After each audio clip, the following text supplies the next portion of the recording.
JN भर्ती की विज्ञप्ति जारी हो चुकी है। सब तमाम अभ्यर्थियों को शुभकामनाएं। हम लगातार प्रयास कर रहे थे और एक प्रयास आपके सामने सफल हुआ है और सबको शुभकामनाएं, वो तैयारियों में जुट जाए। अब बात कर रहे हैं, क्योंकि आपने मेरा ट्वीट देखा होगा, मैंने पहले भी कहा था 1000 से ज्यादा पदों पर, तो 1000 से ज्यादा पदों पर नहीं, 1092 पदों पर विज्ञप्ति जारी हो चुकी है। अब बात कर लेता हूं मैं साथियों पंचायत राज LDC भर्ती 2013 का जो 10 तारीख तक कैलेंडर जारी होना था। अब उन्होंने कई बहाने बनाए कि जैसे PC किशन जी से भी कोरोना हो गया, उनके विभाग में कई लोगों को कोरोना हो गया। आज फिर मैं जो मध्यस्थता करने वाले धर्मेंद्र राठौड़ जी से उनसे बंगले पे मैं मुलाकात करके आया था और उन्होंने आरती मैम को फोन किया था और वो कह रहे हैं कि इस महीने में आपकी विज्ञप्ति जारी करवा देंगे। लेकिन साथियों जो पंचायत राज LDC भर्ती 2013 के जो अभ्यर्थी हैं, साथियों मैं एक चीज जानता हूं, आप लोग 2013 से भुगत रहे हो, लेकिन मैं इतना विश्वास दिलाना चाहूंगा कि मुझे गोली नहीं दे सकती सरकार। हालांकि आपने देखा होगा कि गोली देंगे तो ऐलान बढ़ा कर रखा फरवरी में विधानसभा घेराव का। हालांकि मेरे मुकदमा दर्ज कर दिया गया, कोशिश की जा रही है मुझे रोकने की, लेकिन मैं रुकने वाला नहीं हूं। इस बार बड़ा ऐतिहासिक विधानसभा घेराव होगा, उसमें एग्रेसिव रूप देखने को मिलेगा, क्योंकि इस बार सिविलाइंस कुछ भी किया जा सकता है। क्योंकि अब हम बार बार जो समझौते होते हैं, सरकार के पहले कहा दिसंबर में विज्ञप्ति जारी, कैलेंडर जारी हो जाएगा, फिर कहा 10 तक, फिर नहीं हुआ, लेकिन अब एक बार फिर कहा कि इस महीने में करवा दिया जाएगा। तो इंतजार इस महीने का आपको भी है, मुझे भी है। आप यह ना सोचे मैं भूल गया, भैया मुझसे वादा किया मेरे से चीटिंग होगी तो उग्र रूप मुझे लेना आता है, और उसका ऐलान कर दिया है, जिसमें तमाम आप सब मांगों के लिए विधानसभा घेराव का ऐलान कर दिया। इसलिए 2013 पंचायत राज LDC भर्ती के जो तमाम अभ्यर्थी हैं उसको घबराने की आवश्यकता नहीं। आज मैं खुद धर्मेंद्र राठौड़ जी से, मैं पूर्व बीज निगम के अध्यक्ष हैं, जो मंत्री लेवल का पद जो मिला हुआ था मुख्यमंत्री जी का से, उनसे आज मैं खुद मिलकर आया था। उन्होंने मेरे सामने फोन किया था कि अर्पणा मैम जो गुरुवार और शुक्रवार को 2 दिन दिल्ली थी, वो दिल्ली गई हुई थी, आज आ गया। और अर्पणा मैम से भी मैं आज मिलकर आया हूँ सचिवालय में जाकर शाम को। तो वो कह रहे हैं कि अब इसकी प्रक्रिया को फास्ट कर देंगे। तो साथियों इस महीने के लिए कहा, लेकिन अब मैं तैयारी फरवरी में, क्योंकि मैं बर्दाश्त, हम सब मिलकर इसको बर्दाश्त नहीं करेंगे लापरवाही को, बार बार आसपास नहीं। लेकिन यह जरूर है कि आपको घबराने की आवश्यकता नहीं है, आपकी भर्ती प्रक्रिया का कैलेंडर जारी होगा। मैंने आप लोगों से वादा किया था, वो वादा पूरा होगा और आपके लिए मैं जी जान से लड़ाई लड़ूंगा। इसलिए मेरा आप लोगों से एक बार पुनः ये कहना चाहूंगा, थोड़ा संयम रखो, क्योंकि अब कोरोना का बहाना सबको मिल गया। कोरोना में सारी भर्ती प्रक्रिया को धीमा पटक दिया, लेकिन मैं आपके लिए विशेष पूरा प्रयास कर रहा हूं। मैं पंचायत राज JN भर्ती के लिए भी कहना चाहूंगा, जो 2100 पदों के लिए जो आज डिप्लोमा कई भर्ती कर रहे हैं, हमारे पद कम आए हैं, तो पंचायत राज JN की भर्ती की विज्ञप्ति जारी है। तो साथियों पंचायत राज JN की भर्ती की विज्ञप्ति ने जो अभी कोरोना का बहाना बनाकर सारे मामले को डम डाल दिया है।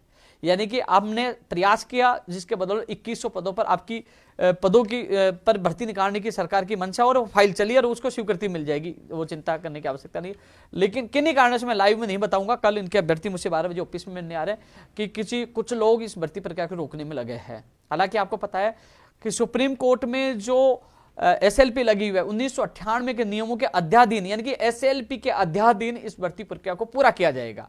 लेकिन भर्ती प्रक्रिया में कई प्रकार की बाधाएं हो रही है। आज इसको लेकर मैं करीब आधे घंटे आज शाम को सचिवालय में अधिकारियों से मिलकर आया था, लेकिन कुछ चीजें मैं यहाँ पे लाइव बताना अनुचित समझूंगा, क्योंकि वो चीज आउट होती है तो कहने की भर्ती प्रक्रिया बाधित होती है। काफी लोग इसको रोकने की कोशिश कर रहे हैं, लेकिन रुकने नहीं दूंगा। जो पंचायत राज JN भर्ती 2100 पदों का जो इंतजार करें, 2100 में और पद बढ़ाने की हमारी कोशिश जारी है। लेकिन आप लोगों को विश्वास देता हूं कि जिस प्रकार आप लोग पूरा साथ दोगे तो विश्वास दिलाता हूं कि आपको खुशी भी जल्द मिलेगी और आपकी भर्ती की परीक्षा भी आयोजित होगी और आपकी विज्ञप्ति भी जारी होगी। लेकिन इस प्रक्रिया को रोकने में काफी लोग लगे हुए हैं और जिसके कारण से मामला बिल्कुल ठंडे बस्ते में पड़ा है।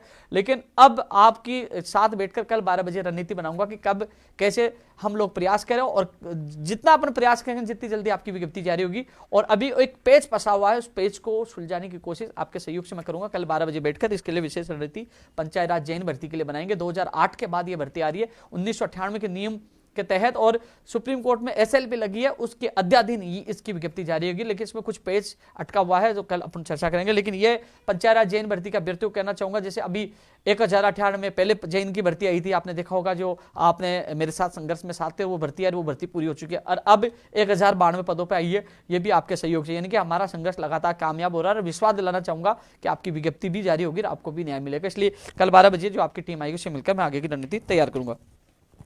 टेक्निकल हेल्पर भर्ती को लेकर आज भी महेंद्र पिंडेल जी और रामनिया जी ये लोग मेरे ऑफिस में आए थे, संबंधित अधिकारियों से बातचीत, कल मंत्री जी से मुलाकात करेंगे। इसकी विज्ञप्ति के जो अधिकारी है, क्योंकि थोड़ा सा विज्ञप्ति तो अभी कभी भी जारी हो सकती है, इस वीक में कभी भी जारी हो सकती है, लेकिन थोड़ा सा हमने एतराज जताया, काफी लोगों का फोन आया।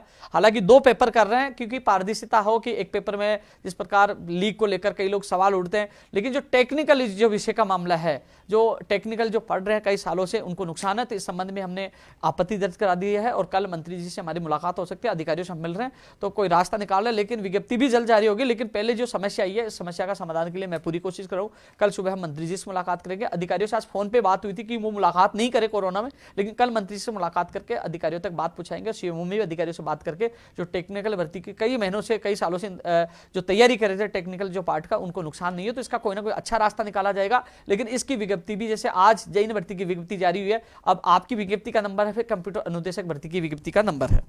तो कल मंत्री जी से मिलेंगे और जो भी अपडेट होगी आप लोगों को ट्विटर या सोशल मीडिया के माध्यम से आपको बता दी जाएगी। टेक्निकल हेल्पर भर्ती के बारे में मुझे पता है, लगातार हम प्रयास करें। साथियों मुझे पता है इसमें समय जरूर लगा, लेकिन इस भर्ती के लिए साफ मना कर दिया गया था। आपके संघर्ष जो हमने प्रयास किया, आंदोलन किया, उसके बदौलत 1512 पदों पर इसकी वित्तीय स्वीकृति मिली। अब इसकी विज्ञप्ति बहुत करीब, यानी कि आज भी मेरी बात हुई थी जब मैं महेंद्र जी और आमनिया जी के सामने बात करा, तो इसी वीक के लिए संभावना बता रहे हैं, लेकिन संभावना आगे भी, क्योंकि जब हम लोग जो परिवर्तन चाहते हैं, टेक्निकल जो आप चाहते हो कि आपका जो सब्जेक्ट जुड़े, जो विषय जुड़े टेक्निकल वाला, तो मान लीजिए लेट भी हो जाए तो आप इस पे चिंता मत करना, क्योंकि आपकी समस्या का निदान जरूरी है। लेकिन जहां तक अधिकारी बता रहे इस वीक के लिए, लेकिन कल मंत्री जी से मिलने के बाद स्थिति स्पष्ट हो जाएगी टेक्निकल हेल्पर भर्ती की।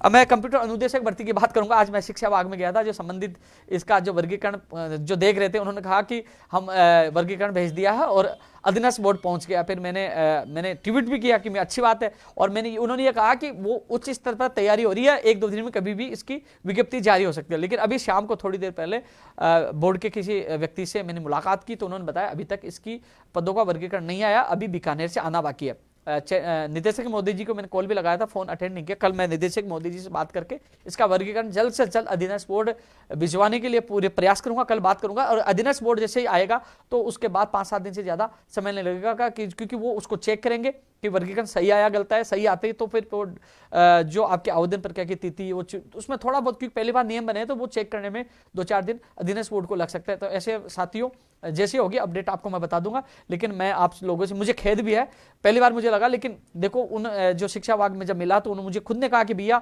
हमने भेज दिया और वहाँ अधीनस्थ बोर्ड भी पहुंच गई है। ये तो सही रहा कि शाम को मैंने किसी बोर्ड से संबंधित अधिकारी से मुलाकात करी, उन्होंने बताया कि नहीं आई, तब मुझे पता चला कि आज मुझे शिक्षा विभाग के किसी अधिकारी ने चकमा दे दिया। लेकिन कोई बात नहीं, उनको मैंने बता भी दिया, तो उन्होंने कहा कि भैया मुझे लगा कि हमने निर्देश दे दिए थे, वहाँ फाइल अटक गई। तो अधिकारी की गलती नहीं, कई बार क्या है फाइलों का चक्कर है, अटक जाती तो अटकी जाती। तो कल मैं बीकानेर बात करके उसका वर्गीकरण भिजवाने की कोशिश करूंगा, जिससे जल्द से जल्द विज्ञप्ति कंप्यूटर अनुदेशक की जारी हो सकती है। लेकिन मैंने आपको बता दिया अप्रैल के बाद ही एग्जाम होगी, मई जून जुलाई में कभी भी हो सकती है। जब विज्ञप्ति कंप्यूटर अनुदेशक भर्ती की विज्ञप्ति जारी होगी उसके साथ संभावित महीना भी जारी होगा, ये निदेशक मोदी चेयरमैन मोदी जी ने मुझे बताया था। साथियों पटवारी के परिणाम को लेकर भी लगातार मेरे पास और मैसेज आ रहे हैं। एक अच्छी खबर पटवारी के लिए है कि कहा जा रहा है, संभावनाएं बता रहा हूं, इसमें 200 के करीब पद बढ़ सकते हैं। आपने देखा वो 5378 पद थे, तो शायद आप देख लो 5578 पद हो सकते हैं, 200 या लगभग कम ऊपर नीचे हो सकते हैं। ये पद बढ़ने की संभावना है। और इसका परिणाम कब आएगा, सवाल पूछ रहे हैं। इस वीक की तो संभावना मुझे कम लग रही है। कल हालांकि चेयरमैन मोदी जी से मैंने समय लिया, कल एक बार फिर मुलाकात करूंगा। संभावना अगले वीक की लग रही है। कुल मिलाकर इस महीने में आपका परिणाम जारी हो जाएगा। हालांकि आपने देखा होगा मैंने घोषणा कर दी थी कि 1 फरवरी से पहले इसका परिणाम जारी नहीं हुआ तो अधीनस्थ बोर्ड के सामने मैं धरने पे बैठूंगा, लेकिन ऐसी नौबत नहीं आएगी। 1 तारीख से पहले ही आपका परिणाम जारी हो जाएगा। अब लोग कह रहे हैं इस महीने में तो आएगा, लेकिन कब आएगा वो वीक बताइए। तो इस वीक की संभावना कम है, अगले वीक की ज्यादा संभावना है, और अगले वीक की ज्यादा संभावना मैं आपको बता रहा हूं। लेकिन इस वीक में भी आता है तो कल चेयरमैन मोदी जी से मैं बात करूंगा, कल मुलाकात करने वाला हूं। तो कोई भी अपडेट होगी मैं ट्विटर के माध्यम से आप लोगों को अवगत करा दूंगा। वीडियो का जो सिलेबस को लेकर लोग लगातार कमेंट करें, वीडियो का सिलेबस थोड़ा बहुत टॉपिक जो उनको खोला जाएगा, टॉपिक में थोड़ा बहुत चेंज हो सकता है, अधिकतर सिलेबस पहले वाला ही रहेगा। और नॉर्मलाइजेशन कई चीजों के सवाल आपके आ रहे हैं, इसलिए कल मैं चेयरमैन जी से मुलाकात करूंगा तो वो बात भी आपकी रखूंगा।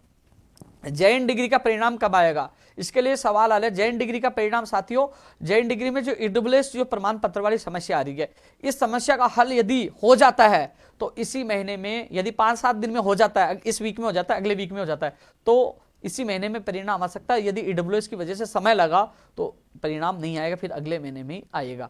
अब ईडब्ल्यूएस वाली जो समस्या का निस्तारण के संबंध में कल मैं मिलूंगा कि जल्द से जल्द निस्तारण करके इस महीने में इसका परिणाम निकाले, तो कल चेयरमैन मोदी से मुलाकात होगी तो आपकी बात रखूंगा। लेकिन ईडब्ल्यूएस जो प्रमाण पत्र का जो वैधता को लेकर जो उसको लेकर मामला उलझा हुआ है, इस पे बोर्ड को निर्णय लेना, उसके यदि जल्द निर्णय बोर्ड ले लेगा तो इस महीने में आ जाएगा, नहीं तो थोड़ा समय JEE डिग्री के परिणाम में आएगा। साथियों एक चीज और बता रहा था मैं अच्छी चीज और बता रहा हूं, कई लोग देख रहे होंगे कि साथियों जो मुझे सवाल करते थे कि हमारी सूचना सहायक भर्ती की मांग करो कि सूचना सहायक भर्ती भी निकाली जाए। कुछ लोग कहते थे कि जूनियर अकाउंटेंट की मांग करो कि हमारी भर्ती भी निकाली जाए। कुछ कहते थे प्रोग्रामर की मांग करो, फर्स्ट ग्रेड सेकंड ग्रेड। तो अच्छी खबर है, जूनियर अकाउंटेंट की भर्ती भी आएगी।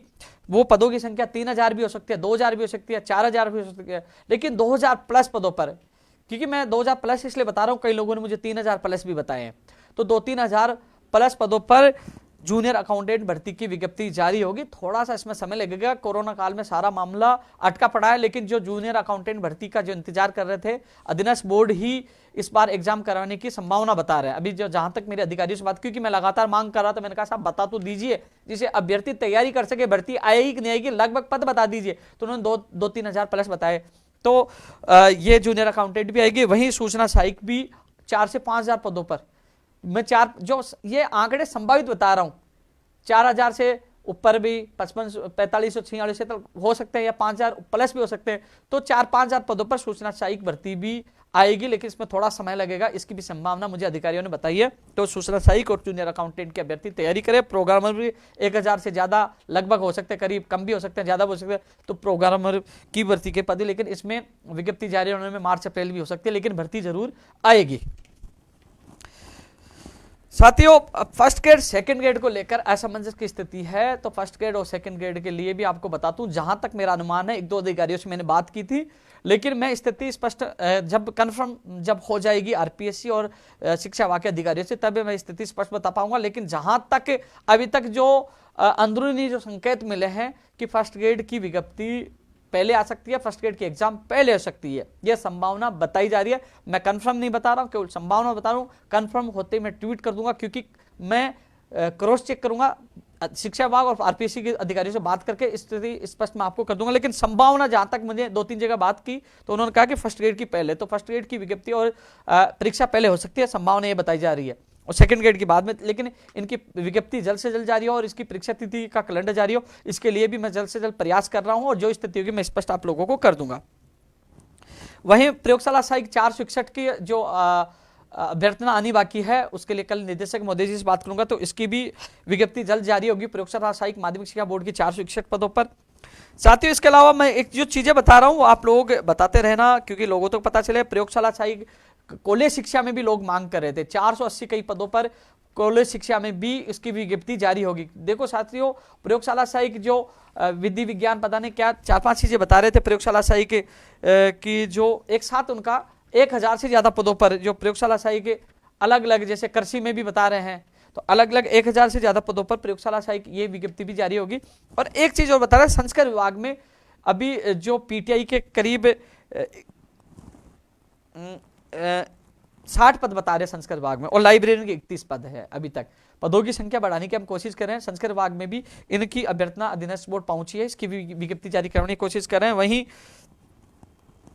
संस्कृत विभाग में रीट 1777 पद जो उनकी वित्तीय स्वीकृति मिली है। इसके अलावा पीटीआई और पुस्तकालय अध्यक्ष की भर्ती की विज्ञप्ति भी निकलवाने की हम मांग कर रहे हैं।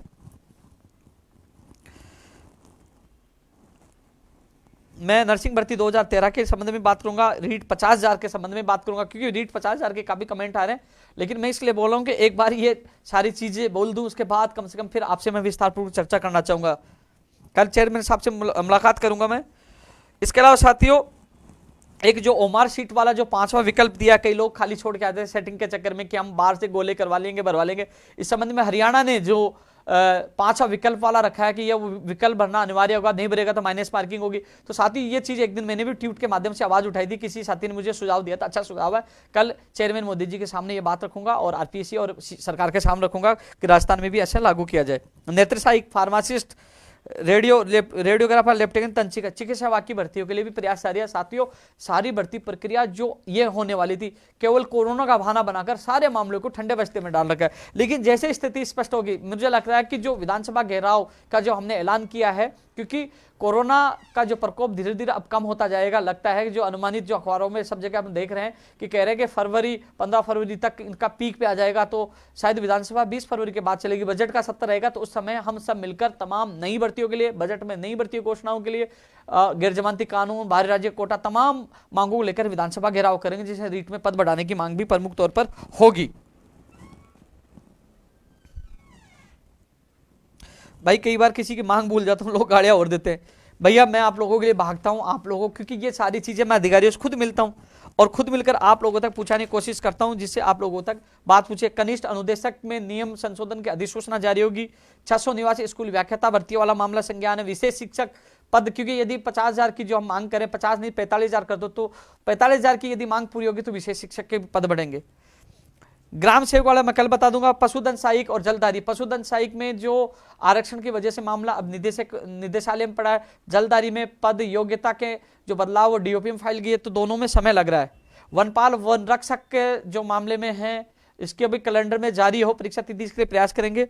इसके अलावा टीआरए, साथियों टीआरए की विज्ञप्ति जैसे ही कार्यविभाग से वो प्रक्रिया पूरी हो जाएगी, जो सीएटी से हम इसको बाहर करवा रहे, टीआरए सहित अन्य जो भर्ती यहाँ जिनकी विज्ञप्तियां जो पहले की पुरानी है या 2022 से पहले की है, उनको टीआरए से बाहर करवाने की कोशिश कर रहे हैं। इसमें जब हेमंत गेरा जी जो डीओपी सेक्रेटरी से मुलाकात हुई थी, उन्होंने कहा कि हाँ इनको हम बाहर करके जल्द से जल्द इन भर्तियों को पूरा करवाएंगे। तो उसके निर्देश अभी अधीनस्थ बोर्ड को नहीं मिले। अधीनस्थ बोर्ड को निर्देश मिलते ही टीआरए की विज्ञप्ति भी जारी हो जाएगी, क्योंकि सीएटी करवाएंगे तो बहुत लंबी प्रक्रिया हो जाएगी और टीआरए की एग्जाम समय पर नहीं हो पाएगी। तो टीआरए के जो अभ्यर्थी थोड़ा सा और संयम रखें, क्योंकि जो मैं ज्ञापन दे कर आया था उस पर कार्रवाई हो रही है और सीएटी से इनको टीआरए और जो सीएटी में और भर्तियां जो पुरानी उनकी विज्ञप्तियां हैं या अभ्यर्थनाएं हैं, उनको बाहर किया जाएगा और उनकी भर्ती परीक्षा आयोजित करवाई जाएंगे, और जो सीएटी लागू करेंगे, जो आगामी जो भर्तियां नहीं आएंगी उन्हीं पे लागू कर पाएंगे। साथियों, जो विधानसभा घेराव है, इंटरव्यू प्रथा भी समाप्त होनी चाहिए। आपने देखा आरपीएससी का जो लेटर आया था वो सरकार के ऊपर छोड़ दिया है। साथियों, बाहरी राज्य का कोटा समाप्त हो, उसके लिए भी जो तमाम मुद्दे हैं, तमाम जो मुद्दे हैं उनके लेकर विधानसभा हम घेराव करने वाले हैं। साथियों, एक चीज और मैं बता रहा था आप लोगों को, नर्सिंग भर्ती 2013 के जो अभ्यर्थी हैं, कई लोग तो लड़कियों की आईडी बना के ट्वीट कर रहे हैं, ट्रोल करने की कोशिश कर रहे हैं। कई लोग ट्विटर पे कह रहे हैं कि हमारी भर्ती को भूल गए। भूले नहीं, आपके साथी जहां याद करते मैं आपका सहयोग करता हूं। जितनी मदद मुझसे हुई मैंने आपकी मदद की है। और जो लोग आईडी चेंज करके या वो कहते हैं उनको मेरा खुला चैलेंज है, चुनौती है, आप आ जाइए ऑफिस में, मैं आपकी हर बात का जवाब दूंगा। और जहां आप रत्ती पर भी मेरी गलती बताओगे तो आप कहोगे वो करने के लिए तैयार हूं। 2 मिनट में राजस्थान बेरोजगार एकीकृत महासंघ से इस्तीफा दे दूंगा और कार्यालय बंद करके हमेशा के लिए चला जाऊंगा। आप आइए सामने, मैं बुला रहा हूं, आपको निमंत्रण दे रहा हूं। आपकी इच्छा, कल मैं 12 बजे कार्यालय बैठूंगा, आप आ जाइए। नर्सिंग भर्ती 2013 के अभ्यर्थी कि यदि मैं गलत हूं तो आप साबित कर दीजिए। मैं लाइव मीडिया में कह रहा हूं, सोशल मीडिया पे लाइव बोल रहा हूं, तो आप साबित कर दीजिए। 2 मिनट में इस्तीफा देकर बेरोजगार संघ कार्यालय पे ताला लगा के गाँव चला जाऊंगा। आप आ तो जाइए। इतना सहयोग करने के बावजूद भी आप ट्विटर पर ऐसा कह रहे हो कि हमारे साथ धोखा कर दिया, हमारा साथ नहीं दिया। तो आप आइए, मैं आपकी हर बात का जवाब देना चाहूंगा कि आपका साथ कहां दिया, किस कारण से आपकी भर्ती प्रक्रिया अटकी पड़ी है। जितना सहयोग मुझसे हो मैंने सहयोग किया, लेकिन ट्विटर पर आप जो कमेंट कर रहे हो, आप खुद की नाकामयाबी छुपाकर और मुझे नाकामयाब कहने की कोशिश कर रहे हो कि मामला न्यायालय में है। न्यायालय में कैसे पूछा, क्या मामला हुआ, कैसे पहले क्या हुआ, हर चीज का जवाब दूंगा। मैं चुनौती दे रहा हूं, चेतावनी दे रहा हूं, आ जाइए, चैलेंज दे रहा हूं, आ जाइए, गलत साबित कर दीजिए। लेकिन आप में आने की हिम्मत नहीं है, क्योंकि आप अपनी जगह सही नहीं है, क्योंकि आप किसी को गलत ठहरा सकते हो। तो आपका साथ कौन देगा? क्योंकि आज कम से कम पहले भी साथ दिया और आज भी साथ दे रहा हूं, और आप ऐसी बात करोगे तो कोई साथ नहीं देगा। साथ चाहिए तो सही बोलना पड़ेगा, और साथ के लिए मैं हमेशा तैयार हूं। लेकिन जिस प्रकार आप ट्रोल करके ऐसा लिख रहे हो हमारे साथ धोखा हो गया, किसने धोखा किया? किसने धोखा किया? मैंने धोखा नहीं किया, मैंने हमेशा साथ दिया। धोखा किया तो साबित करिए। आप कहोगे वो करने के लिए तैयार हूं, ये वीडियो काट के रखना, मैं झूठ बोल रहा हूं तो ये लाइव जा रहा है, तो कम से कम आप किसी को भ्रमित नहीं करिए। आपके जो लखनऊ में गए तो उनको पता है क्या स्थिति हुई थी, जब भरौरी में क्या हुआ था। भाई मैं तो आपके सामने मंत्रियों को ला सकता, मंत्रियों ने कसम खाई थी, मैं तो आंदोलन करके सरकार को आपके सामने ला सकता, आपको सीएम से मिलवा सकता, जितना मुझसे वो मैंने किया। आप बुला लो भैया, आप बुला लीजिए, आप आंदोलन करिए, बुला लीजिए आप धरने पे। मंत्री को आए थे, जितने मुझसे प्रयास हुआ मैंने प्रयास किया, आगे भी करूंगा, पूरा सहयोग करूंगा। लेकिन जिस प्रकार जो आइडिया बनाकर आप ट्रोल कर रहे हो, लिख रहे हो कि हमारे साथ धोखा हो गया, धोखा नहीं किया। और जो आपकी हितैषी है, जो हितैषी है वो आपको उकसा रहे हैं, उनसे भी निवेदन आप आ जाइए इनके साथ, आपको भी जवाब दे दूंगा। भाई कम से कम सामने आमने सामने की आने की हिम्मत तो रखिए, जवाब देने वाला है ना तैयार, मैं जवाब दूंगा। क्योंकि जो सच्चा और सही और ईमानदार है वो जवाब देने की हिम्मत रखता है। झूठा और बेईमान इंसान कभी सामने आने की हिम्मत नहीं रखता, वो चैलेंज नहीं देता, वो कहता हाँ गोली देके निकल जाता। मैं चैलेंज इसलिए दे रहा हूं, सच्चा और सही हूं और 12 बजे इंतजार करूंगा, आ जाइए मैं जवाब दूंगा। ये 2013 नर्सिंग भर्ती के अभ्यर्थियों के लिए। साथियों रीट में 50,000 वाले साथियों 2018 के बाद जो 2000 अब 21 जो मान लीजिए 18 के बाद ये भर्ती आई है, 21 मान लो 22 मान लो, 31,000 पदों के दिसंबर में 31 दिसंबर को जो विज्ञप्ति जारी हो। कॉमर्स वालों को देखो, एक चीज तो मैं बता रहा हूं आपको स्पेशल, एक चीज मुद्दे को तो आप भूल जाना आज, क्योंकि कई लोगों को ये पता ही नहीं, वो कह रहे हैं कि ईडब्ल्यूएस और एमबीसी के हमारे पद 3100 दिए जाए।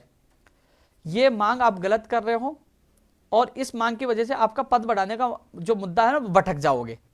मुझे भी आप लोगों ने कॉल किया, आपने मंत्री का ऑडियो डाला, मैंने सुना, फिर मैं भी गया कि चलो 3100 तो बढ़े। मैं अधिकारियों से मिला, तो अधिकारियों से मैं भी मिला आपके जो आपके कहने पर, आपके मैसेज, आपके कॉल पर।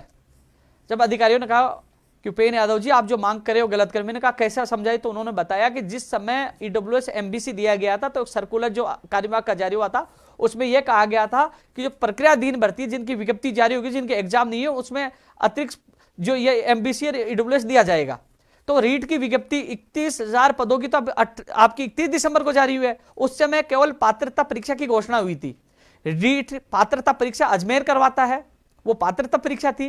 पदों की विज्ञप्ति अब जारी हुई है दिसंबर में, और इस समय उस समय पदों की विज्ञप्ति जारी हो जाती, वर्गीकरण जारी हो जाता तो उसमें यह लागू होता। अब तो इसमें दे रखा है, इसमें ईडब्ल्यूएस एमबीसी भी दे रखा है, का आरक्षण दे रखा है। तो उसमें उस समय परिस्थितियां थी, जो भर्तियां पेंडिंग थी, जिनकी विज्ञप्तियां जारी हुई, एग्जाम नहीं थी, उनकी थी। उस समय रीट की विज्ञप्ति तो जारी नहीं हुई थी। कई लोग समझ रहे हैं कि घोषणा कर दी, घोषणा नहीं, रीट की विज्ञप्ति अब जारी हुई है। तो ईडब्ल्यूएस एमबीसी के जो पदों के लिए लगातार आप मैसेज भेजे, फिर ये क्या करेंगे कि आपको बुला लेंगे और फिर साबित कर देंगे आपकी मांग वाजिब नहीं है, तो पूरा मुद्दा आपका दब जाएगा। इसलिए हमारी तो वही बात है कि आपने कॉमर्स वालों को, आपने अपेयरिंग वालों को आपने बिठाया है, लाखों की संख्या में वो बैठे हैं। 2018 के बाद 3 साल बाद ये वैकेंसी आई है, अधिकतर लोग बैठ चुके हैं, इसलिए पदों की संख्या बढ़ानी चाहिए।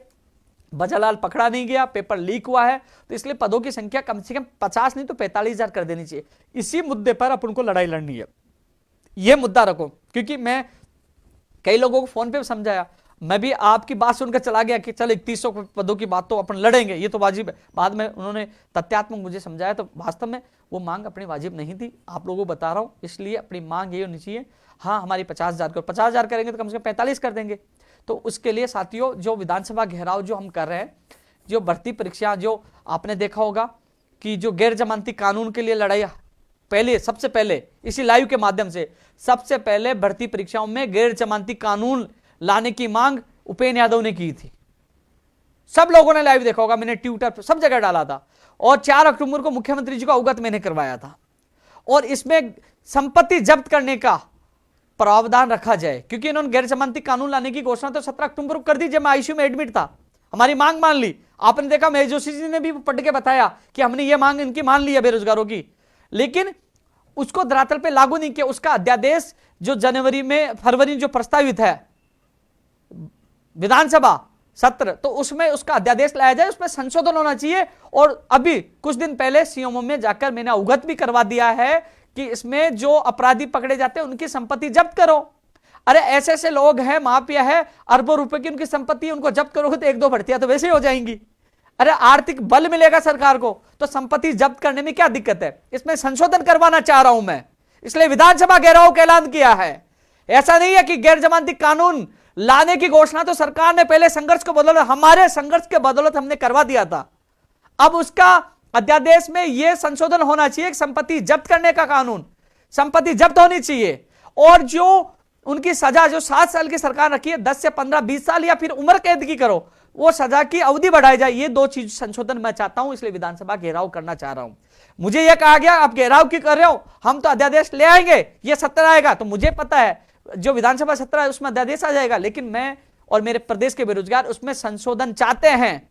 हालांकि कई लोग कि उनको पता है विधानसभा सत्र चलेगा, इसमें अध्यादेश आएगा क्योंकि लोग संघर्ष कर रहे हैं, फिर कह देंगे देखो हमारे संघर्ष की जीत हुई। अरे भाई, हम लड़ रहे थे, हम तड़प रहे थे, जब हम मांग कर रहे थे, वो हमारे प्रदेश के बेरोजगारों की संघर्ष की जीत थी, वो 53 दिन के संघर्ष के उस तपस्या की जीत थी। आपने देखा होगा कि मुख्य सचेतक ने वहां SMS हॉस्पिटल में जाकर कहा कि हमने आपकी मांग मानी, और वो घोषणा हुई, लेकिन उसको लागू करवाना है, अपराधियों को जेल में डलवाना, उनकी संपत्ति जब्त करवानी है।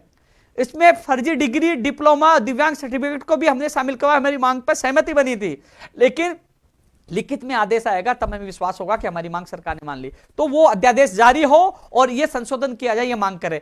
बाहरी राज्यों का कोटा समाप्त हो, राजस्थान के बेरोजगार को, कोटा तो हालांकि नहीं है, लेकिन 50% वो कितने में आते हैं, लेकिन राजस्थान के बेरोजगार को प्राथमिकता दी जाए, कोई ना कोई रास्ता ढूंढा जाए, क्योंकि राजस्थान के अभ्यर्थियों को 20 से 22 राज्यों में नहीं लिया जाता, इसलिए राजस्थान राज्य का 2nd नंबर आया है बेरोजगारी में। इसके अलावा नई भर्तियों की घोषणा बजट में हो, रीट में पद 50 नहीं तो 45,000 की जाए, लेकिन हम 50,000 की मांग करेंगे। इसके अलावा साथियों, जो वादे अधूरे रह जाएंगे, जो वादे जो सरकार से समझो अधूरे रह जाएंगे, उन तमाम मांगों को लेकर, चाहे वो लंबित भर्ती हो चाहे नहीं भर्ती हो, उन भर्तियों को लेकर विधानसभा घेराव का ऐलान हमने किया है, और ऐलान करने का इनाम भी आपको पता है मिल चुका है। यानी कि जब मकर संक्रांति के दिन मेरे साथियों ने, जो मेरे साथ संस्कृत को स्कूल में पढ़े हुए थे, कॉलेज में पढ़े हुए थे, उन्होंने कहा कि भाई हमसे भी मिल लीजिए। मैंने कहा मकर संक्रांति के दिन आपसे मिलूंगा। वो बिलोची आमेर, जो बिलोची ग्राम पंचायत में मेरे साथी, चाहे मुकेश हो, चाहे नरेंद्र हो, और चाहे दीपक हो, वो कई साथी मेरे पहले के साथ पढ़े हुए थे, तो कई लोगों के लगातार कॉल और मैसेज भी आ रहे थे। तो मैंने सोचा कि चलो ठीक है, मिल लेते मकर संक्रांति के दिन, कुछ क्रिकेट खेल लेते, कुछ मेरे साथ थे, कुछ वहां थे। 40-45 लोग इकट्ठे हो गए, 50 मान लो। अब भाई पुलिस ने मुकदमा दर्ज कर दिया, बोले कोरोना गाइडलाइन के उल्लंघन कर दिया। मैंने कहा अशोक चांदना जी तो कह रहे हैं गिन लो, वो तो खुला कह रहे हैं, वहां 500 लोग हैं, उन पर मुकदमा नहीं। प्रताप सिंह खाचरवासी की जन सुनवाई देख लो, डोटासरा जी ने भी हरी झंडी दिखाई थी एम्बुलेंस को, और आप भगवान साई सैनी देख लीजिए, ममता भूपेश की रैली देख लीजिए, अभी पूर्व शिक्षा मंत्री वासुदेव देवनानी जी की भी रैली थी। सारे नेताओं की आप रैली सभा देख ली, उन पे मुकदमा दर्ज नहीं, उपेन्द्र यादव पर मुकदमा दर्ज। साथियों एक चीज और मैं बता दूं, ये मुकदमा दर्ज केवल विधानसभा घेराव को रोकने के लिए, मुझे कमजोर करने के लिए, डराने के लिए, क्योंकि उनकी प्लानिंग यही थी। जो 30 सितंबर को जब हम ऐलान किया था रीट और SI की CBI जांच के लिए, और रात को सुबह 30 सितंबर को सुबह ही पुलिस वालों ने आकर घेराव करके मुझे गिरफ्तार कर लिया था। उन्होंने मुझे नहीं बताया मेरे खिलाफ मुकदमा दर्ज हुआ, मुझे नहीं बताया, मुझे तो कहीं से संकेत मिले, और फिर मैंने ऑनलाइन उसकी कॉपी निकलवाई, तब पता चला ये लोग फिर एक बार षड्यंत्र रच रहे थे कि बताएंगे नहीं, और जब विधानसभा घेराव से पहले घर से उठा लेंगे, कह देंगे मुकदमा दर्ज है। लेकिन मुझे उस षड्यंत्र का पता चल गया, और आपको मीडिया के माध्यम से सब लोगों को बता दिया कि मेरे खिलाफ मुकदमा दर्ज हुआ है। अब मैं खुद जल्दी गिरफ्तारी देने जाऊंगा। भाई मुझे गिरफ्तार करिए, नहीं तो आप विधानसभा सत्र के घेराव के दौरान गिरफ्तार करोगे, आप कर लीजिए, जिससे मैं कम से कम 2 दिन, 5 दिन, 10 दिन, जितने दिन आप जेल में रखोगे, मैं आ तो जाऊंगा ना विधानसभा घेराव के दौरान। फिर मुझे गिरफ्तार करोगे तो नेताओं को भी करना पड़ेगा भैया, करना तो, क्योंकि कोरोना उल्लंघन उन्होंने भी किया है। न जेल से, न लाठी से, न केस से उपेन्द्र यादव डरने वाला नहीं है। खतरों से खेलने के आदी हूं, लड़ूंगा, लेकिन विधानसभा घेराव इस बार ऐतिहासिक होगा, क्योंकि समझौते की कई मांगे आज भी अधूरी है। हालांकि आपने कई मांगे पूरी की है, धन्यवाद उनके लिए, लेकिन जो मांगे पूरी नहीं है उनके लिए संघर्ष करेंगे। माननीय मुख्यमंत्री जी का एक बयान मैंने देखा था, मुझे बहुत पसंद आया कि सरकार के पास कई प्रायोरिटियां होती है, लेकिन जब आंदोलन होता है तो हम पता करते हैं कि आंदोलन क्यों कर रहे हैं। उन सब प्रायोरिटीज को साइड में रखकर देखते हैं कि यह आंदोलन करो, उसकी फिर उनको हम सुनते हैं। तो मुख्यमंत्री जी आपको सुनाने के लिए, हमारी मांगे पूरी करवाने के लिए विधानसभा घेराव कर रहे हैं, क्योंकि आवश्यकता है गैर जमानती कानून की, संपत्ति जब्त करवाने की, बाहर राज्यों को कोटा कम करके राजस्थान के बेरोजगारों को प्राथमिकता देने की, भर्ती परीक्षाओं का कैलेंडर जारी करने की। साथियों एक चीज और मैं बता रहा था आप लोगों को कि कमेटी बनाने से और अनशन, क्योंकि अनशन मैंने भी किए, लेकिन आपने देखो अनशन किया, ICU में मैं एडमिट हुआ, अनशन तोड़वा दिया, वार्ता का दौर हुआ, वो उस वादे से मुकर गए, फिर मुझे लखनऊ जाना पड़ा। अनशन की परिभाषा कोई भी सरकार नहीं समझ रही, अनशन की नहीं, अब तो युवाओं को ताकत दिखाकर विधानसभा के सामने ताकत दिखानी होगी, और उस ताकत का समय आ गया है। जल्दी विधानसभा सत्र की जो तारीख की घोषणा होगी, हम भी तारीख की घोषणा कर देंगे। हालांकि 21 जनवरी से जो युवा जागृति अभियान और सदस्यता अभियान चलाना था, सब युवाओं के बीच में जाना था, लेकिन इस विधानसभा घेराव के लिए उसको स्थगित कर दिया। पहला विधानसभा घेराव होगा, उसके बाद युवा जागृति अभियान और सदस्यता अभियान चलेगा।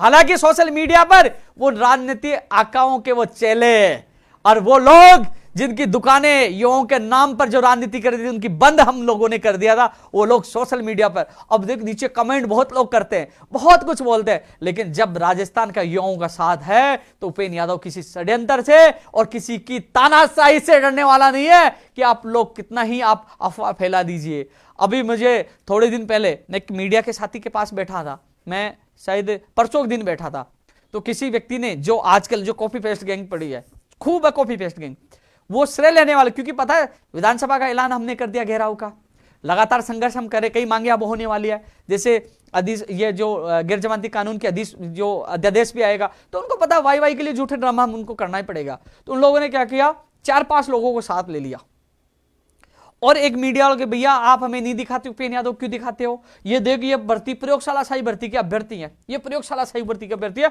और इनसे उपेंद्र यादव ने पैसे लिए। वो आता है, भाई साहब मेरे से पैसे लिए, दूसरे कहता भाई साहब मेरे से पैसे लिए। तो उसने कहा मीडिया वाले ने कि भैया पैसे लिए तो आप सबूत दीजिए, बताइए हम खबर चलाएंगे। कोई जवाब नहीं दिया। मीडिया वाले मुझे मिला कि यार भैया वो बता रहे थे, मैंने कहा ये फोटो, बोले हाँ मैंने स्पीकर ऑन करके बात की, भाई बताए कि भाई साहब मैंने बात ही नहीं की। वो इतनी ओछी हरकत में उतर गए कि मीडिया वाले जो बेरोजगारों का साथ दे रहे हैं, बेरोजगारों की उम्मीदों को जिंदा कर रहे हैं, संघर्ष को मजबूत बना रहे हैं, युवाओं को न्याय दिला रहे हैं, उनको भ्रमित करने में लगे कि उपेंद्र यादव को संघर्ष के बदौलत गिरा नहीं सकते, लेकिन बेईमानी साबित कर दो। लेकिन बेईमान साबित नहीं कर पाओगे। वो कई सालों से मुझे जानते हैं कि ये व्यक्ति खुला बोलता है, यदि ये बेईमान होता तो कोई भी सरकारें जेल में डाल देती। जब बड़ा आंदोलन होता है मेरे घर पे पुलिस जाती है, पूरी जांच करवाते हैं, एक एक चीज जानने की कोशिश करते हैं कि इसका क्या कमी है, ये बेईमान है तो कोई कमी बताए जिससे इसको जेल में डाले, लेकिन कोई जेल में नहीं डाल पाता। ईमानदारी सबसे बड़ी ताकत है और इस ताकत का बदौलत हर बड़ी से बड़ी शक्ति से टकराता हूं, पीछे हटता नहीं हूं। लेकिन ये छोटी छछुंदर वाली जो हरकतें कर रहे हैं, करते रहिए, इन छोटी छोटी हरकतों से भी मुझे हौसला मिलेगा। और इसका नजारा आप पीछे भी देख लेंगे, कई लोगों को कमेंट भी आ रहे हैं जो आकाओं के चले, कोई फर्क नहीं पड़ेगा, क्योंकि राजस्थान में काफी युवा, लाखों युवा बेरोजगारों के साथ, लाखों के अब तो करोड़ों हो गए, उनके माता पिताओं का भी प्यार और सम्मान और आशीर्वाद है। उस आशीर्वाद से इस बार जो विधानसभा घेराव होगा ऐतिहासिक होगा। रीट में जो पद बढ़ाने वाले जो मांग कर रहे हैं साथियों, उस समय मजबूरी थी, समझौता किया था, सरकार ने कहा था कि दिसंबर में कुछ मांगे हो जाएंगी, जनवरी में कुछ मांगे हो जाएंगी। हालांकि एक दो चार मांगे पूरी हुई है, लेकिन कुछ मांगे जो नहीं हो पाई है उसकी वजह से मैं गुस्से में हूं। अब मैं उस समझौते को भी तोड़ सकता हूं कि आपने जो समझौता किया था वो मांगे पूरी नहीं की, इसलिए मुझे विधानसभा घेराव करना पड़ा। और इस घेराव में प्रमुख तौर पर रीट में पद बढ़ाने की मांग भी रखूंगा, चाहे लहू यानी खून बहे। आपको असली रोल अब दिखेगा, जहां घुसना घुसेंगे, भागेंगे नहीं। इस बार बताएंगे ताकत क्या होती है। मजबूरी थी, इसलिए मैं 7 तारीख को आके कहा था मैं नेतृत्व नहीं कर पाऊंगा, और जब नेतृत्व करता हूं, ऐलान करता हूं, तो आपको पता है उपेंद्र यादव किसी के बाप से नहीं डरता। हालांकि मुझे पता है षड्यंत्र के तहत मुझे कभी भी जेल में डाला जा सकता है, लेकिन जेल में जाना मंजूर, लेकिन हार नहीं मानना, झुकना मंजूर नहीं। मुझे यह भी पता है कि अब साजिशों के दौर स्टार्ट होंगे। कई जो लोग लगे हैं, बहुत लोग लगे हैं कि उपेंद्र यादव को पछाड़ा कैसे जाए और जेल में कैसे पहुंचाए, फंसाया कैसे जाए। अलग अलग षड्यंत्र रचे जाएंगे, लेकिन षड्यंत्र कितना भी रचते हो, जब युवाओं का साथ है, उनके माता पिताओं का आशीर्वाद है और भगवान का आशीर्वाद है और सच्चाई की ताकत है, तो कोई ताकत नहीं गिरा सके, कोई फंसा सके। हालांकि बड़ी शक्तियों से, सरकारों से लड़ना बड़ा मुश्किल है, खतरा है, और यह मुझे पता है कि मैं खतरों से खेल रहा हूं। मुझे यह पता है कि कभी भी मुझे खत्म किया जा सकता है, षड्यंत्र के तहत फंसाया जा सकता है, मुझे कुछ भी किया जा सकता है। लेकिन जब मैं उन हजारों लाखों माता पिताओं के आंखों में जब खुशी के आंसू देखता हूं, तो बड़ी ताकत, आनंद मिलता है। और उनके लिए लड़ना, उनके लिए संघर्ष करना, और उनके लिए मेरी जान भी चली जाए तो कोई गम नहीं, क्योंकि मुझे उतना प्यार और मान सम्मान इन सालों में मिला है। 10 साल से संघर्ष कर रहा हूं, आज एक किसान के बेटे को इतना मान सम्मान मिला है। जब सर्वे करवाया गया, 2nd नंबर आया और लोग इतना चाहते हैं, तो सोच लीजिए आज मैं एक IAS भी बन जाता, एक मैं कितना बड़ा MLA, आपने देखा होगा 200 MLA, एक MLA 200 MLA के नाम पूरी जनता नहीं जानती, लेकिन आज उपेंद्र यादव का नाम लाखों करोड़ों लोग इसलिए जानते हैं कि उपेंद्र यादव उनका उनके लिए काम करता है, यानी कि मुझे इतना मान सम्मान और प्यार मिला इसलिए मैं विभूत हूं और उनके लिए मैं अंतिम सांस तक लड़ाई लड़ूंगा। साथियों, अधिकतर चीजों के लिए मैंने बताया है, पंचायत राज एलडीसी के अभ्यर्थियों को घबराने की नहीं है, बिल्कुल मस्त रहे। मैंने ऐलान किया तो सोच समझ के किया, घेराबंदी मुझे करना भी आती है और घेराबंदी के बाद काम कराना भी आता है, काम भी होगा। लेकिन थोड़ा सा एक चीज और बता दूं, कोरोना का बहाना मिला है, एक चीज और बता दूं, जो लोग कहते हैं कि साथियों आप देखना, जो जनवरी तो निकल गई, मार्च अप्रैल में कई विभागों में भर्तियों की विज्ञप्तियां जारी होंगी, शिक्षा विभाग में भी होंगी, जो सूचना चाहिए जूनियर अकाउंट, जो भर्तियां बता रहा हूं कई विभागों में। आप देखना, अन्य राज्यों की तुलना करना, उनके हालात क्या है और राजस्थान की भर्तियों के हालात क्या है। लेकिन राजस्थान में पेपर लीक, नकल और फर्जी डिग्रियों के मामले बढ़े, उसके लिए कानून भी आएगा, उनको रोकने की भी कोशिश की जाएगी। लेकिन जो भर्तियां अन्य राज्यों की तुलना में राजस्थान की प्रदेश में जो भर्तियां क्यों हो पा रही है, क्योंकि यहां संगठन राजस्थान बेरोजगार एकीकृत महासंघ ऐसा एक संगठन है जो पहल करता, संघर्ष करता और झुकाता हो सरकार को और बेरोजगारों की मांग पूरी करवाता है। इसलिए भर्तियां आ भी रही है, भर्तियां पूरी भी हो रही है और बेरोजगार को रोजगार भी मिल पा रहा है। लेकिन लड़ाई है सिस्टम में जो खामियां हैं, भर्ती अटकना, पेपर लीक, इसकी समस्याओं के निस्तारण के लिए हम संघर्ष करें। साथियों, एक चीज और बता दूं मैं आपको, मुझे कई बार फोन बंद करना पड़ता है, 1 मिनट का एक फोन आता है, क्योंकि बेरोजगार आज परेशान हो गया। राजस्थान में बेरोजगार आयोग या युवा बोर्ड राजस्थान के किसी भी व्यक्ति को दिया जाए, मुझे छोड़कर, वो ऐसा युवा बेरोजगार हो जो बेरोजगार की पीड़ा समझता है। आज अलग अलग समस्याएं हैं, कोई कह रहा है रीट का जो फॉर्म भरा जा रहा है, मैं मैरिड हूं लेकिन मेरी सर्टिफिकेट नंबर नहीं है। कई कह रहा है कि मेरा पति साइन नहीं कर रहा, क्योंकि मेरी उससे बन नहीं रही, क्योंकि मेरी सर्टिफिकेट बनाना है। कई किसी क्या समस्या है, किसी की भर्ती का किसी में कोर्ट में जवाब नहीं दे रहा, तो बेरोजगार आयोग होना चाहिए जिससे बेरोजगार जाए, अपनी बात रखे कि मुझे न्याय मिले। उपेन्द्र यादव की, राजस्थान बेरोजगार एकीकृत महासंघ की और ऐसे फर्जी जो कॉपी पेस्ट गैंग है, उनकी आवश्यकता नहीं पड़े युवाओं को, क्योंकि खुद की बात उस आयोग, इस बोर्ड के सामने रख सके जिसमें बेरोजगार से जुड़ा व्यक्ति उसका प्रतिनिधित्व करता हो, जो शिक्षित योग्य अभ्यर्थी हो। मुझे छोड़कर मैं नहीं बनूंगा, साफ कह रहा हूं, मुझे नहीं बनना। किसी ऐसे व्यक्ति को बनाया जाए जो बेरोजगार की पीड़ा सुन सके। कोई भी भर्ती का अभ्यर्थी आए, एप्लीकेशन लगाए, उसके वो बुलाए कि हाँ भैया आ जाइए, आपका नंबर आ गया। उस तमाम अधिकारियों को, तमाम उससे संबंधित जो भी हैं, चाहे वो मंत्री हो चाहे अधिकारियों को बुलाए, आमने सामने बिठाकर उसकी समस्या का निस्तारण। आज बेरोजगार अपनी बात रख सके, आज बेरोजगार भटकता है, आज मुझे जन सुनवाई करनी पड़ती है, युवाओं से मिलना पड़ता है। तो क्या उनके लिए युवा बोर्ड या बेरोजगार आयोग होना चाहिए कि नहीं होना चाहिए? बताइए, आप लोगों के लिए होना चाहिए कि नहीं होना चाहिए? यह मांग मेरे लिए नहीं, आप लोगों के लिए है, क्योंकि आप अपनी बात रख सके। आज आपका वो लोग कह रहे थे मुझे कि बीकानेर में कोई फोन नहीं उठा रहा, फोन करते हैं बोले 4-4 घंटे से लगे हुए, तो कम से कम फोन नहीं उठा रहा, कोई व्यक्ति वहां जाकर अपनी बात रख सकता है और वो तमाम अधिकारी सीधा निदेशक महोदय को बात करेगा, सही भैया ये समस्या आ रही है, इंटरग्रेडेड वाली जो है ना 4 वर्षीय बीएड वालों की ये समस्या है, बाल विकास वालों की ये समस्या, किसकी ये समस्या, तो कम से कम समस्याओं का निस्तारण उस अभ्यर्थी के सामने हो सके। तो क्या ऐसा होना चाहिए कि नहीं होना चाहिए? बताइए आप। होना चाहिए ना, ये मांग वाजिब है साथियों, आप लोगों के लिए मैं लड़ता हूं। और जो लोग युवा के नाम पर राजनीति कर रहे हैं, उनकी दुकान बंद हो चुकी है, धीरे धीरे समझ जाओगे। 10 साल से आज मैं संघर्ष कर रहा हूं, इसलिए टिका हूं। लोग 1-1 महीने नहीं टिक पाते हैं, लोग बहुत आएंगे, बहुत सपने दिखाएंगे, क्योंकि उनको पता है बेरोजगारी सबसे बड़ा मुद्दा है। उनको पता है युवाओं को मोड़ा जा सकता है सोशल मीडिया के माध्यम से, अपने आकाओं के, अपने चेलो आईटी सेल के मेंबरों के माध्यम से, लेकिन सच कभी छुपता नहीं, सच सामने आता है। तो साथियों, आपको अलर्ट रहना ऐसे बहरूपियों से जो आपके हितैषी बनने की कोशिश करेंगे और केवल आपको यूज करने आएंगे। लेकिन 10 साल से आप लोगों के लिए संघर्ष किया, आगे भी कर रहा हूं, और मैं आपको बता दूं अंतिम सांस तक आप लोगों के लिए संघर्ष करूंगा। अब मैं YouTube पे जो कमेंट पढ़ लेता हूं, बहुत फास्ट चल रहा है। 50,000 के लिए मैं बोल चुका हूं, अरे बहुत फास्ट चल रही है इसके। तो कनिष्ठ अनुदेशक वाली मैं बात कर, नॉर्मलाइजेशन वाली मैं कल बात करूंगा चेयरमैन मोदी जी से स्टेनोग्राफर के संबंध में। टेक्निकल हेल्पर वाली कल मंत्री जी से मुलाकात करेंगे। 14% वाली मुझे याद है, 689 वाली मुझे पूरा याद है, धन्यवाद। अरे पास्ट इतने पास्ट चल रहे भैया, मैं तो पढ़ ही नहीं पाऊंगा। पंचायत राज जैन के भी आ रहे हैं, मुझे याद है भैया, पंचायत राज जैन से कल बैठ के अभ्यर्थियों से मीटिंग करेंगे। कल स्टेनो में संगठन में पद बढ़ाए, उसके लिए मैंने ट्वीट किया है, आपकी मैं समर्थन कर रहा हूं, पूरा साथ दे रहा हूं। टेक्निकल हेल्पर, विशेष शिक्षक, मैं इन सब के बारे में ऊपर बोल चुका हूं। पटवारी रिजल्ट इसे महीने में आ जाएगा।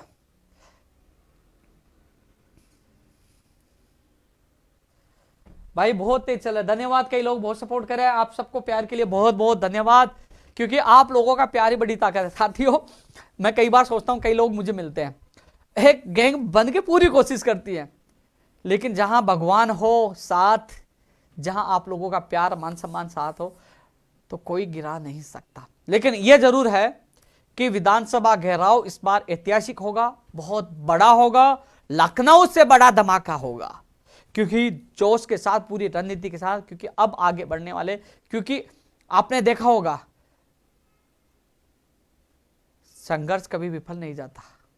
भाई मुझे अध्यादेश भी चाहिए, उसमें संपत्ति जब्त करने वाला कानून भी चाहिए, राजस्थान के बेरोजगारों को प्राथमिकता भी चाहिए, बेरोजगार या युवा बोर्ड बेरोजगार को प्रतिनिधित्व को मिले, जिसे बात है तमाम भर्तियों के लिए, जो आपकी नई भर्तियों की विज्ञप्तियां जारी हो, तमाम चीजों के लिए हम संघर्ष करेंगे। भैया कोई और हो, रविंद्र बताना, देख के कोई मैसेज हो किसी का स्पेशल।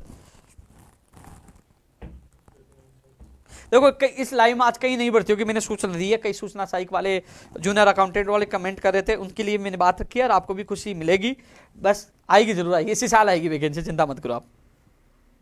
कल चेयरमैन साहब से एक बार फिर मुलाकात कर रहा हूं, 12 बजे बाद उनसे मुलाकात करूंगा, तो आपकी बात और रखूंगा, और लोगों की। और बताए किसी का कोई कमेंट, क्योंकि मैं लेट हो गया था। नेत्र साइक के भी कमेंट आए थे, वार्ड बॉय के भी हैं, फर्स्ट के सेकंड वरिष्ठ अध्यापक भर्ती 2016 वाले आज अभ्यर्थी जाके आए थे, लेकिन अभ्यर्थी फर्स्ट ग्रेड सेकंड ग्रेड की वहां पहुंच जाए, तो मैं 3-4 मामलों को लेकर जाऊं तो समस्या सबके हल हो, फर्स्ट ग्रेड और सेकंड ग्रेड की विज्ञप्ति भी आए। इंटरव्यू प्रता के लिए कर ही रहे भैया।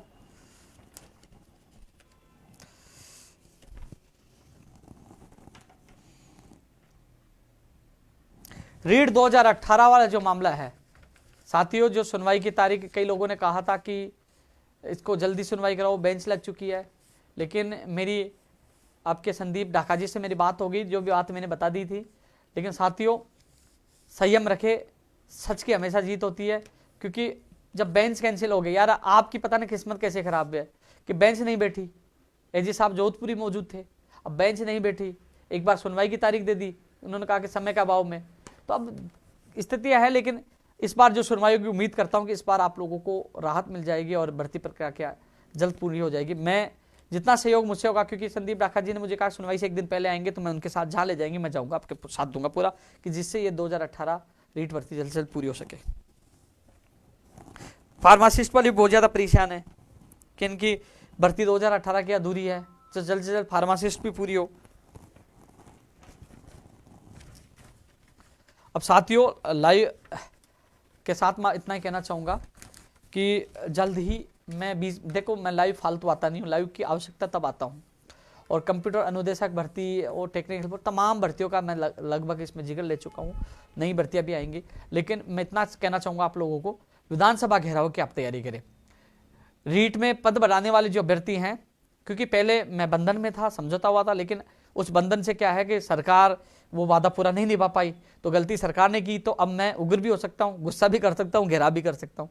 यदि सरकार अपने वादे निभाते थे, 10 तारीख का वादा किया था, 2 वादे थे वो नहीं हो पाए, लेट हो गए, तो कम से कम मैं अब घेराव का मुझे मौका भी है, क्योंकि सरकार की तरफ से अधिकारियों ने गलती की, मांगे नहीं मानी, तो विधानसभा घेराव बहुत अच्छा होगा। ये सोच रहे हैं रीट 2001 जो पद बढ़ाने वाले 21 वाले 22 वाले कि साथियों मैं आपको बता दूं, मार्च अप्रैल तक ही, मार्च अप्रैल के बाद ही, यानी कि फरवरी के बाद, मार्च अप्रैल या मई में जो भी है रिजल्ट तभी आएगा रीट का, कट ऑफ है कहने के बाद कट ऑफ तभी आएगी रीट शिक्षक भर्ती की। आपके पास जनवरी और फरवरी 2 महीने हैं जिसमें अपन ताकत दिखाकर पद बढ़वा सकते हैं। लोकतंत्र में भीड़ तंत्र की बड़ी भूमिका होती है, तो आप भी हैं, अन्य लोग भी हैं, लेकिन कई लोग कह रहे होंगे, कई लोग ये कहेंगे, कई लोग आपको गुमराह करेंगे कि उपेंद्र यादव विधानसभा घेराव अन्य मांगों के लेकर कर रहा है, हमें यूज करने के लिए बुलाया है।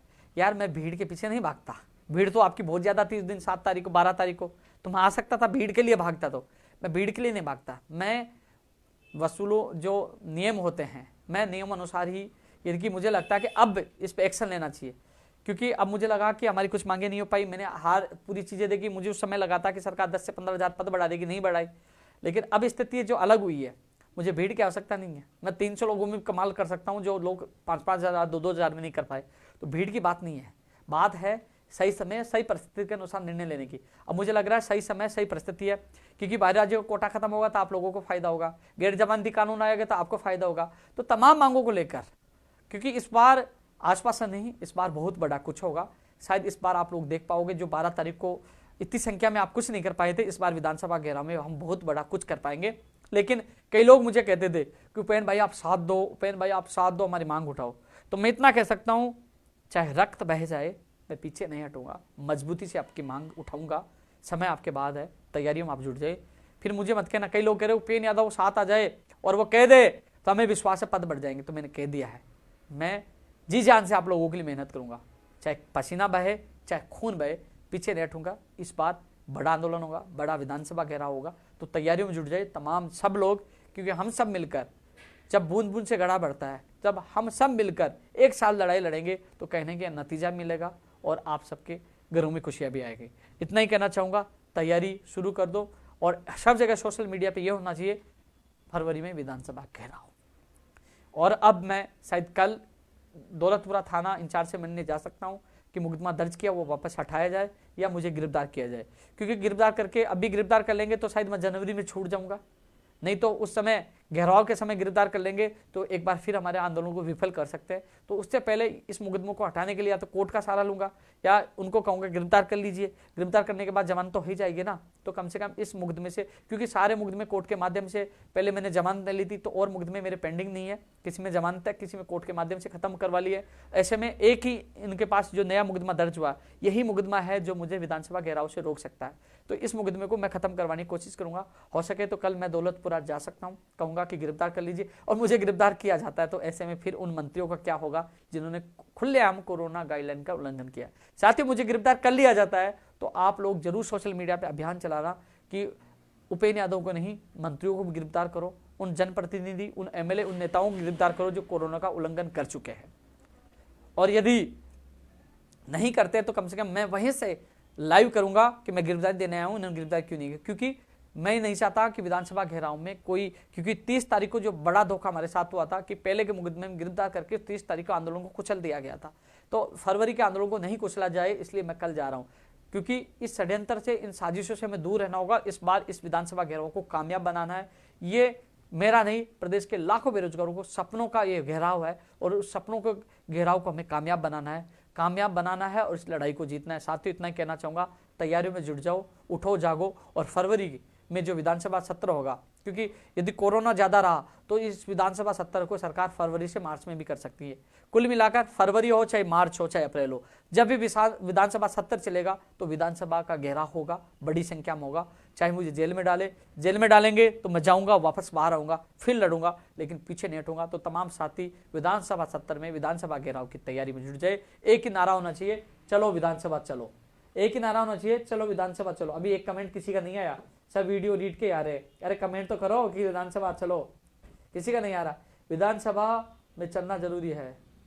चांदना जी गिरफ्तार करो, आ गया काम। विधानसभा वाला घेराव का ऐलान हमने आज कर दिया है, और विशेष वाले मुझे है, जब पद बढ़ेंगे तो विशेष वाला मुझे याद है। एक प्रमाण पत्र वाली जो मांग भी सही है, एक अभ्यर्थी जब ज्वाइनिंग कर लेता है उसका दोबारा उपयोग नहीं हो, यदि किसी बेरोजगार को एक बार नौकरी मिल जाती है उसका उपयोग नहीं हो, ये भी मांग हम विधानसभा घेराव में रखेंगे। साथियों, एक और लाइव में आपसे फिर मुलाकात करूंगा, तब तक के लिए बाय, जय हिंद, जय भारत।